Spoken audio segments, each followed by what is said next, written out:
Fat Boys, as always, we are the exception and not the rule. I did say a lot of people in many, many leagues are 1-1. We only have 2 1-1s in this league, so if you won, you were probably successful in week 2, and vice versa on the other end. So, as always, tight scores, going to come down to points, blah, blah, blah. But let's get on to the week 2 stuff so we can actually see what I'm talking about. It certainly isn't new to say the NFL and fantasy football is kind of set up under the idea of equilibrium and balance. But we saw a lot of it in week 1 and now week 2.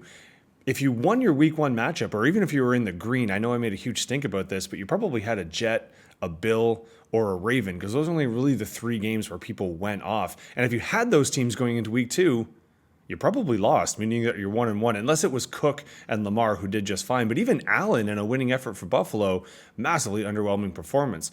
No, if you wanted to win week 2, it is very likely you had a Cowboy, a Giant, or a Lion who probably cost you week 1 and then definitely won you week 2.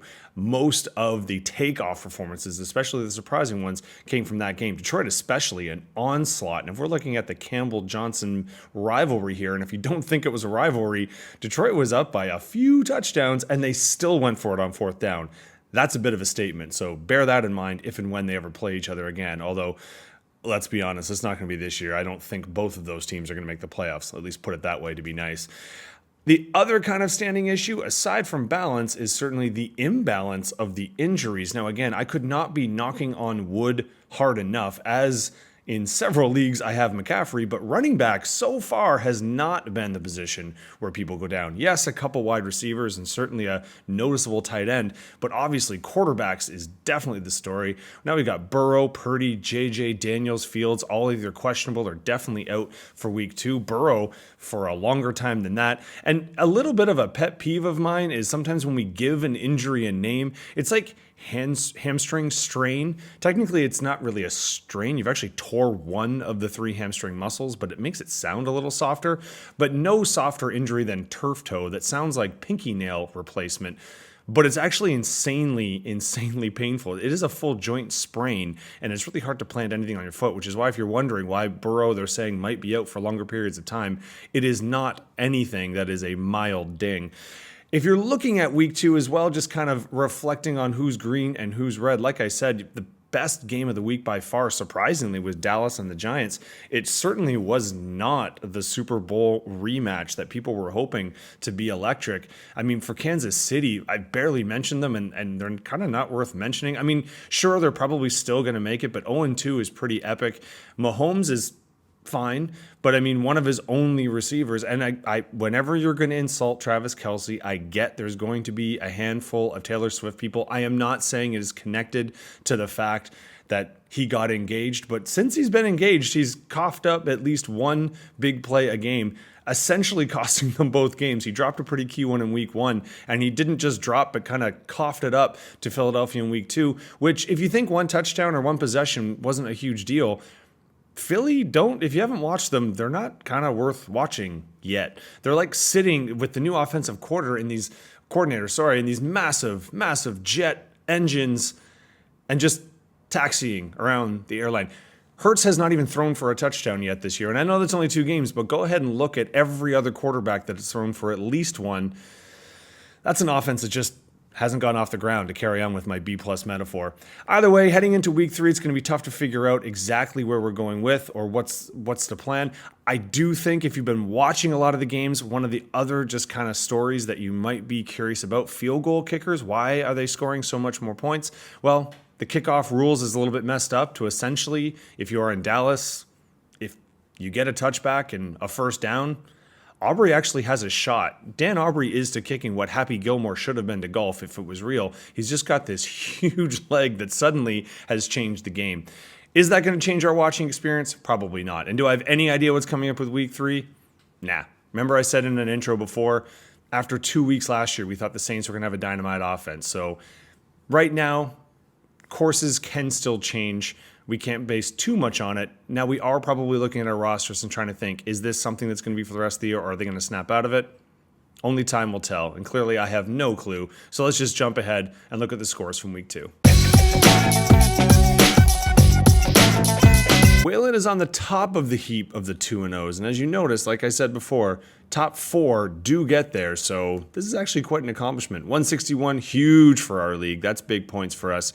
Taking a look at how he did it, some steady performances like Baker, who didn't quite crack the top 5, but close enough. And yet Chase, wide receiver 3, Taylor, running back 1, and if you keep going down, he's got the running back 4 as well, tight end 5, so he lit up the score chart with only really Garrett Wilson heavily disappointing the crowd. So all things considered, massive output, huge week 2 for Waylon, and he left some love on the bench, literally. Not too shabby. Now, Kevin, you did put up a bit of a fight. You did have some people to ring the bell. You had Juwan Johnson here. You had that tight end 3. And Lamar has been your guy for a while. Also, quarterback 3. Just wasn't enough for the consistency. As you see, the points 109. So you did underperform because a lot of your other guys didn't quite make the cut. Looking at your bench, too, you did have a couple options that could have helped you be a little bit more competitive, but you weren't going to take down the 160, just not the way it works. And unfortunately for you, you're joining me not just as an 0-2, but point total being a bit low. You currently have a lot of positions to fight up. Whereas you, Waylon, top of the hill. Let's see how long you can keep it there. Waylon's name buddy Justin here in the number 2 spot overall and in points total scored for this week. So congrats, buddy.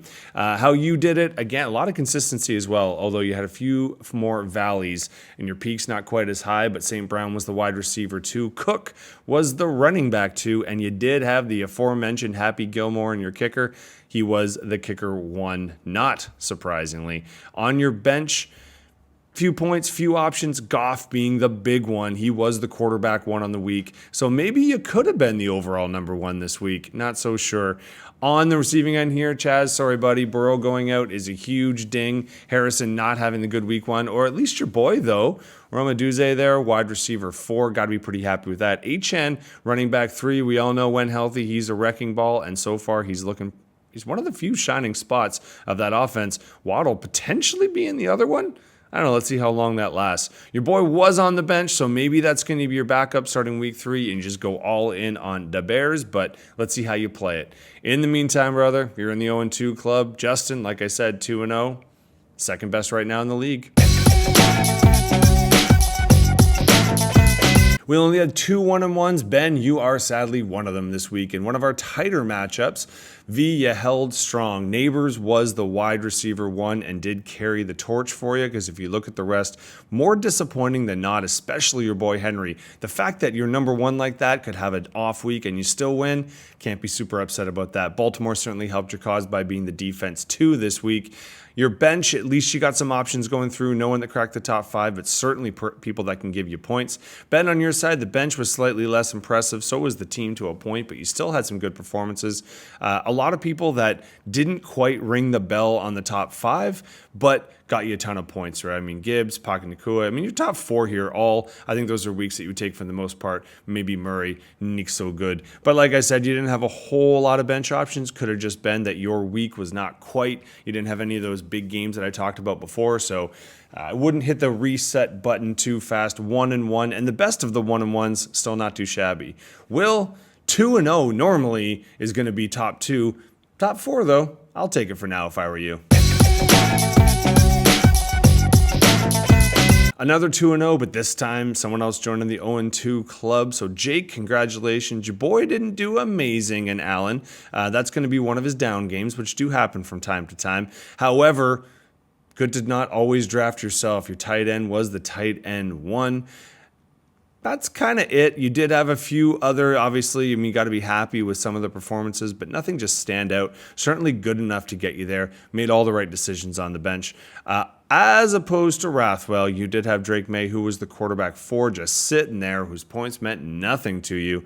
And they would have helped because you didn't really have anyone else that cracked the top 5, although just some solid performances all around. But no one really that broke the bank, and you kind of needed that this week. Had you put in the number 1, maybe things would have been slightly better, but you would have needed another performance, probably more specifically by one of your guys in the wide receiver or running back spot. Or let's be honest, we don't bank a lot on the tight end, but getting 1 point was his 22. That might have been the difference right there. man, 2-0 sucks, especially when you're the worst scoring 2-0. This is a weird week too, because I had some people who cracked. Dax was quarterback 5, CMC was running back 5, my defense was defense 4. Everyone else just kind of sucked. And I mean, like, sucked. I really should have not gone so heavy onto the rookies, because you look at my bench, they sucked. Yeah. B, you didn't have to do much, but you did a couple great things. Number one, you didn't start Fields. Good call. Charbonnet, after a great week 1, you probably thought about it. Looks like you benched both Seattle backs because you're not really sure which one's going off. Smart. And if you look at just in general what you're kicking at here, just kind of enough points to get by. 103 is not going to win you every week, and you can't play me every week, so I wouldn't bank on it. Mahomes is still cracking around. He's not sniffing the top 5, but he's just on the outside with the 6, I believe. And then again, you just kind of like shortened your swing, went for a single as opposed to a homer, and against me, apparently, contact is all you need. So congratulations, buddy. You are one of the only 2 1-1s. Still, a win's a win is a win. One last look at week 2 before we bid it adieu and look at our matchups for week 3. Now, again, a lot has to happen, adds, drops, etc., etc. Does look like we might have some fun matchups in a row here. Let's see if we can keep all the 2-0s on the win side, or if we can start mixing things up so no one goes undefeated. I hope at least I can contribute to that effort, but hey, folks, no promises. There it is. Is the streaks going to last? Are we going to have a ton of 3-0 and 0-3 as someone on the receiving end of that? I truly hope not, but who knows? Crazier things have happened. Maybe this time the playoffs will be decided by like week 8 and we won't have much to think about. I doubt it, but hey, you never know. Best of luck in week 3, everybody.